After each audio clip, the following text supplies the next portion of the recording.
Good afternoon. I am Henry Hatter. I'll be your co-host today, and I have with me today George Moss, a longtime education leader in the city of Mount Morris and Flint.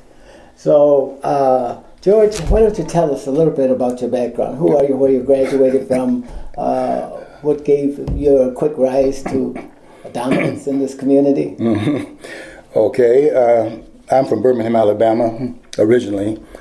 And anything I've accomplished in education, I give credit to my teachers. I am Mrs. Reed's student primarily, my 12th grade English teacher. And I give her credit because I write in her name from what she did in one of her classes. I wrote 2 papers, and she called me to her desk, and she called a person by the name of Adolph Davidson to her desk.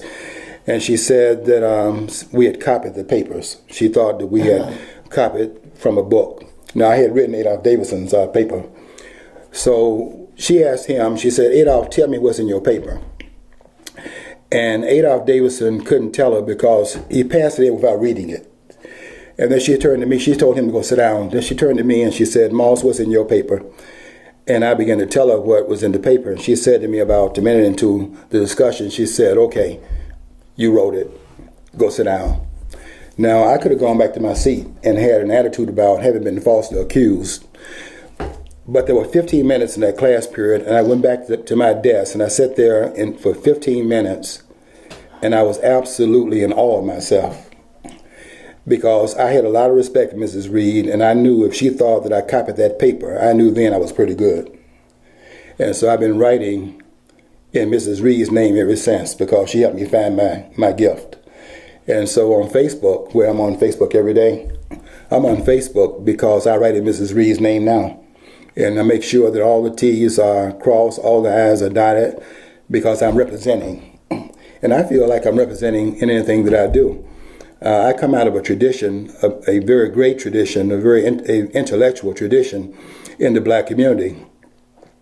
We are kind of, at that time, we're still kind of celebrating the ideals of Booker T. Washington, who was an ideal in education. Washington had built a school at 25 years of age in Tuskegee called Tuskegee Institute. It's a school that George Washington Carver, who had finished Iowa University, had come to teach there, and he was also trying to invite W.E.B. Du Bois, who he'll have some problems with later on. But can you imagine that triumvirate if there had been a combination of Booker T. Washington there, W.B. Du Bois, the intellectual who had been the first person to graduate from Harvard University, he was there. If he had been there, and have the great George Washington Carver there, that triumvirate would have lifted black America up almost single-handedly from one institution. But anyway, to make a long story short, we were still in that tradition when I was in school. And what I heard for 12 years in the educational system was that I had to be twice as good. And I sat in those classrooms for 12 years, and I kept hearing this over and over again. Every teacher would say it. It didn't matter what class you had, whether it was math or English or science. Every person was saying that. And I never could figure out why that was true. They kept saying you have to be twice as good. But because I believed the teachers and I knew that they cared about the students and they really did love the students in their classrooms, because their idea was to bring the group forward under some very dire circumstances, I believed them. And so therefore what I was doing in the classroom was working very hard because I was trying to be the person they said I had to be in order to get through some of the barriers. Didn't know what the barriers were at that time. But what I give them credit for is that they didn't waste our time talking about the problem. You see, one of the things we're doing right now is we're overwhelming students with the problem before they have the tools to deal with it. What they did was they put the tools at the forefront, and they had us working to be twice as good, getting our lesson out, doing a lot of homework, affirmative action, by the way, because homework is affirmative action. No matter what they say about it now, affirmative action is not doing things that don't have in back of it advancement and merit. You have to have merit that advances a group. And so this idea of affirmative action being something that you have not qualified yourself to have the benefits of is nonsense. Affirmative action is homework. And if you do your homework, you are affirming. That's an interesting perspective. That affirmative action is your homework. You have to do your homework. Yeah. And qualify yourself so that whatever the barriers are, you don't have to have anybody to give you an additional points because you've earned the right to be there by your own merit. And so they kept telling us that over and over again. And I didn't quite frankly get it in terms of why am I qualified to be twice as good as someone else, and what's the reason for that? I didn't find that out until, quite frankly, I went to my first university. I finished Knoxville College in Tennessee from 1962 to 1966. But when I finished that school, which was predominantly black school, the Presbyterian school, private school, but I went to Wayne State University, which was my first graduate school, and somehow in Detroit. In Detroit, and somehow the students found out that I was from the South. And during the break, in one of our classes, during the break, they all came to me and said, "George, we heard you came from the South, and you came out of this environment, and there was segregation and so on and so forth, and we feel so bad for you." They didn't know my training. And so I told them this. I said that you don't need to feel bad for me, because I was in a school where the teachers were very serious about their mission. They were on a mission. And they told me for 12 years, and I did believe them, that I had to be twice as good, and I worked very hard to get here. I'm not here by any kind of persons giving me something I didn't earn. And when they give the first test, what you're saying, you feel sorry for me, and when they give the first test, I'm going to be in the top 5. I won't be in the bottom of anything, because I've been trained to be here. And so you had a resolve to get there. I had a resolve to be there. And no, George, we're going to come back to that, because all right. we got to move on. Okay. I got some good questions. For Okay, you, love the and questions. I think that you will be up to the challenge of this.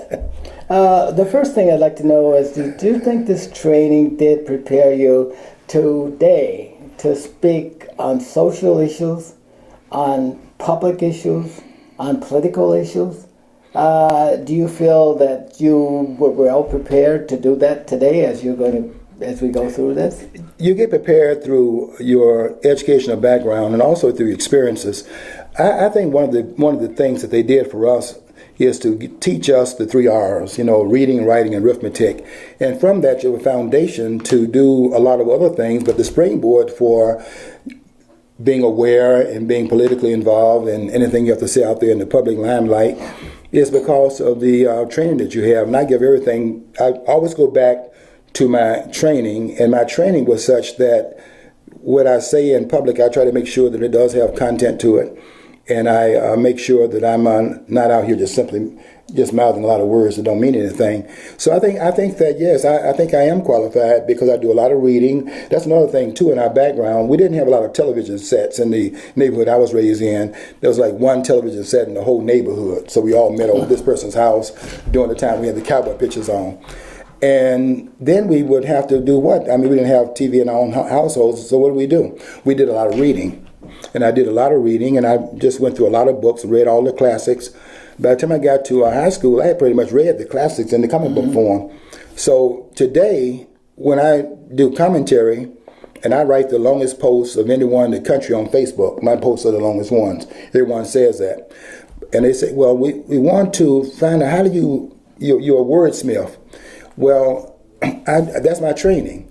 But when I comment, I do the research first, and then when I get on Facebook and write, I've done the research before I write anything, and I think that's what qualifies me to do what I'm doing. hoping that the young audience that's in K through 12 now is really listening to you. Now, I have the question that will challenge you. Okay. Why is it that African American students continue to be the lowest performing student in public education? Not challenged, first of all, and given the I idea. hope everybody heard that question, because a lot of very people good need to weigh in on this, and many times we're afraid to attack this question. They're not challenged, and they're made to feel that they cannot qualify themselves, and so therefore By whom? By the system, by everybody that's talking to them, by the leadership. This idea that you have to be affirmed by someone else, you have to affirm yourself. You have the same. Blacks have the same talent that any other group has, and it can be as competitive as anyone has ever been. And I can tell you this: I've been to Egypt, and I went into the pyramids in Egypt, and those pyramids were built by pharaohs. First of all, the first pyramid, I was in a place called Saqqara. That pyramid, called the Step Pyramid, built by a person named Imhotep. was built in the third dynasty of Egypt.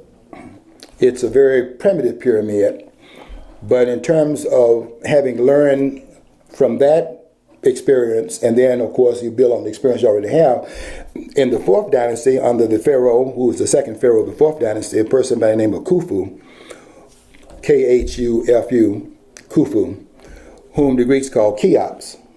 And that pharaoh built the pyramid that was so admired that that's the pyramid that's on your dollar bill right now, in the back of your dollar bill. That pyramid is in a place called Giza. It's on the Giza Plateau. I have been inside that pyramid. My point is that before this idea of this debilitating circumstance that blacks had, this idea of it being debilitating, slavery, that as if it was something unique to the black experience when slavery is everybody's experience. Yeah, everybody's experience. There's nobody on the planet or who will ever be on the planet who does not have slavery in their background. But in terms of how it's taught as if it's a single event that happened to a single group with a single victim and a single victimizer, and the way that they teach that that's incorrect. And so the idea is that there's something that has debilitated blacks that has not debilitated other groups, and therefore the effort is different. When I was coming through school, the effort was maximum because that was not what we had in the forefront of our instruction. Our instructors were telling us that we could do. But you're saying that the cause is the system. But we have influences given to us by our parents, by our institutions, Right. the churches and our neighborhood schools and stuff. Why haven't they made a more positive impact on our students so that they perform to meet the challenges of other students? Henry, Don't look like them. Henry, everything goes back to the family. Everything goes back to the family. There's a story that Dr. Walter Williams tells, and he talks about how his teacher called his mom up to the school, and his teacher was saying, your son has done this, and has done that, and done the other thing. And he got ready to say, no, I didn't. And before he did this, Mama had bopped him in the mouth. Now, I know that's child abuse today, but I'm telling you how it was when we had correction in our community, and there were standards we had to follow, and the children knew what the standards were. So his mother did this to him, and said, what are you doing, call a teacher a liar? Well, see, that's, if you have that as the way the community operates, that the adults are the ones in charge, you get one result. When you have another idea that the youth who are the least experienced are in charge, you get another result from that as well. And the result we're getting right now is that we flipped the switch in terms of the adults have abrogated their responsibility to raise the children and be a voice for them and use your experience as a guide so they don't fall in the ditches that you know that are out there because you were once in those ditches yourself. And from experience, you can make sure others don't get in there as well. That's why the Bible says, for example, that you should honor your father and your mother, that your days shall be long upon the earth in which the God has given you, because if you don't honor them, you don't listen to them. And if you don't listen to them, you fall into the ditches. You probably notice that our numbers are exploding in prisons right now. That's the reason why it's occurring. What should we be doing to improve the lot for black children so that they can perform and can compete with other kids of the world? The Chinese, the Japanese, the Indians, the whites, and so on and so forth. Blacks can be competitive, and we have to first of all know, people know what they can do by what they've done, and you have to be aware of what your achievements are. And what I would do in my classes, to start out, I taught Black history for, I think I was the longest. I think I taught Black history in public school for a longer time than anyone else has ever done in history of the United States. I taught Black history longer than Carter G. Woodson did. Carter G. Woodson's the founder of Negro History Week, and now it's called Black History Month. I taught it longer than he did. But what I would do, I would go back to the very foundation of civilization. I would show them what black people had accomplished, where no other groups were, in fact, accomplishing what blacks did, to show them what they were capable of doing through history. There were no pyramids in the world. No one had pyramids on any other continent other than Africa. The mathematics that's in the pyramid, the Great Pyramid of Giza, built by Khufu, that pyramid has in it mathematics. It even has a mathematical formula pi. And I would tell them that, because I was in all the areas, I would tell them that pi is 3.14159 265. I would take it out 9 places, let them see the math that's involved in it. That if you take 1/2 the base of the pyramid and divide it by its height, and the height of the pyramid is 481.4 feet, and you divide it, you get something very close to pi, which was the Greeks got close to it by 3.16. But pi is 3.14159.265, and so they got close to it. Their thing was 4 times 8 9 squared, but I would show them how Egypt had gotten to it before that. And because the Greeks were the first intellectuals in Europe, there were intellectuals before Europe that preceded Europe, and they went into Africa where the first intellectuals were, and they were listening to those teachers. Not that the Greeks didn't have their own thing. I try to make sure my students do not come out with an idea that only black folks can do this. I want them to understand we can all do it. So I would tell them that the Greeks had their own civilization, but no group can be great just by listening to their own teachers. They have to listen to the teachers of the world. Yeah. And there were teachers elsewhere, and the Greeks were curious about the other teachers, and they found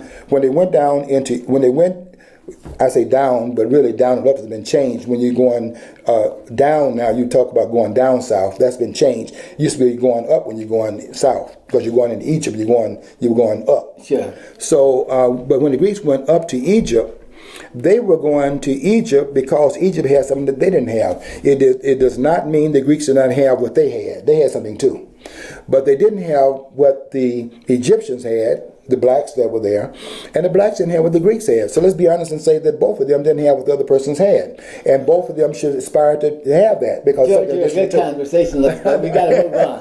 I want to know, what should we be doing different to inspire and promote our kids in the next decade to be better? To be able to compete with other kids. They're not going anywhere, Henry, without the history. You know, everybody. They asked the Sumerians, what happened to the Sumerians? They said, oh, they lost their history, so they died. You see, any people that don't know where they have been, and therefore, if they don't know where they've been, they don't know where they are right now, and they don't know where they're going. History gives you a vision, is a guide of where you have already been, and it tells you also where you have to go. So they have to have a historical rootedness in terms of what has the group accomplished, and we've accomplished a lot. But how many children that's walking around in their days don't know these things, and how many of them, because they don't know, are not inspired to know more? But I like to see many black kids move into the area of erudition, just great creative thinking and postulating ideas and putting together ideas that lead to an end result that other people can use. And like, for example, I'd like to see young black individuals be able to challenge pi. Or to challenge whether light is a wave or a particle. Now, they change, the concepts change over years, but we've never had anybody even think about that. There are a lot of theories out there that are probably only close to the truth, but they're not there yet. And we're not getting the kind of students out of the black population that can challenge these ideas. And we ought to have those. We ought to have it, and we did have it. There was a school named Paul Laurence Dunbar High School. And Paul Laurence Dunbar High School was one of 3 schools in Washington, D.C., and it was the best school that was there. There were 2 other schools that were there, white schools that were there. And Paul Laurence Dunbar High School is sending out all these scholars. You'd be surprised when you read down the list of those persons that came out of that school. I'm talking about people like Robert Weaver. I'm talking about Charles Drew, the person that did blood plasma, came out of that school. He was in Chicago, wasn't he? He was in Chicago. Who later on was a Chicago, physician and surgeon and so on. But I'm talking about the school that put those persons out. Thurgood Marshall was taught by Hamilton Houston. Hamilton Houston was the one that founded Howard University Law School. He taught Thurgood Marshall, and therefore the one arguing Brown versus Board came out of that school. I'm saying this, the idea there's no scholarship, no model to emulate is not true. We have to teach the model so they know the model exists, and then they aspire to be that. How do you get teachers to teach that? How do you get teachers to inspire, to drive students to creative thinking?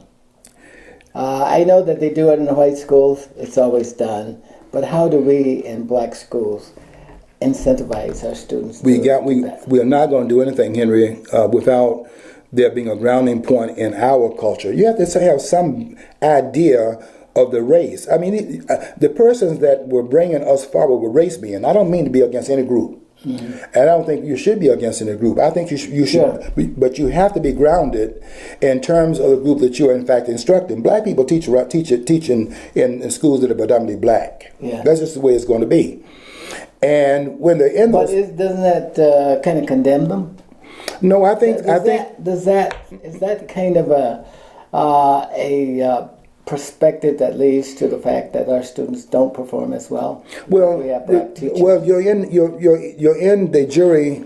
You're not in the jury segregation anymore. You're in de facto segregation. In other words, if your community is a predominantly black community, you're going to have a predominantly black school. You're going to have predominantly black school teachers in those schools. Yeah. And they have to have some sense of who's sitting in front of them and what the mission is for those teachers in those classrooms with those students. What's the mission here? And the mission is to bring the group forward. That's what our teachers were doing. They were doing this in the image of and persona of people like Booker T. Washington and others. Those educators were bringing the group forward. And they understood that, and they were grounded in certain understandings they had. Where I went to the classrooms, you heard everyone sounding the same way. They had a mission.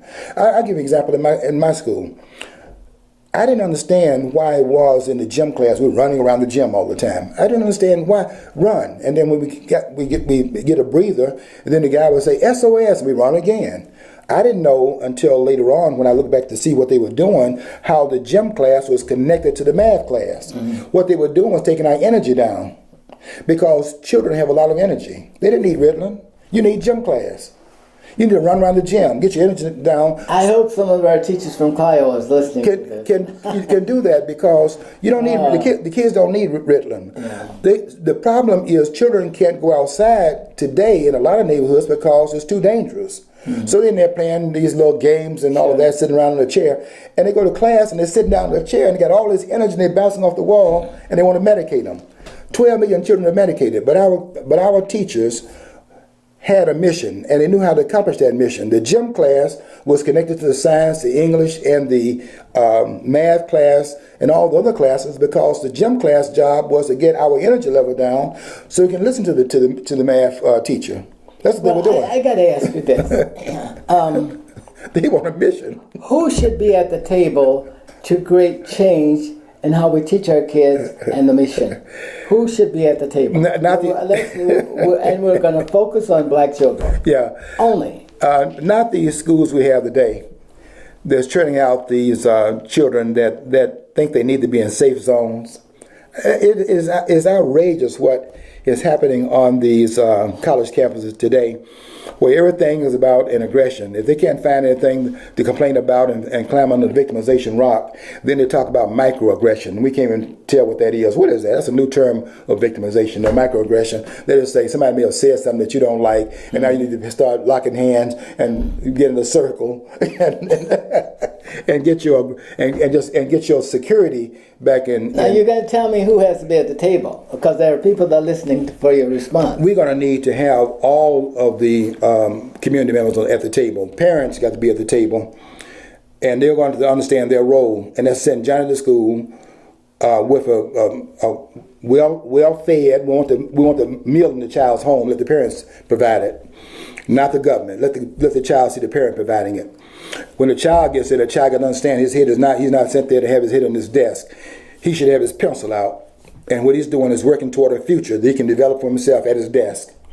He doesn't have to go anywhere to affect his future in terms of looking abroad on some screen somewhere. Johnny is working on his future at his desk, pushing his pencil around and reading the assignment, bringing his homework in. That's Johnny's job. The teacher's job is to maintain discipline in the classroom, and the principal's job is to back up the teacher. Yes, but you got to have some people who really know what's going on in the world. You got to have people at the table that can incentivize these goals and objects that we're going to pursue, and to lay out the kind of expectations that we would expect. Now, we need to bring our expectations down in years? Like, for example, what do we expect for your child to do 3 years from now when he graduates from high school? We need to have these kind of planning. I never see those.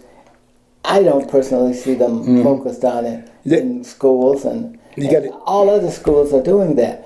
But we seem to have low expectations for black children with respect to setting goals for them. That's a killing field.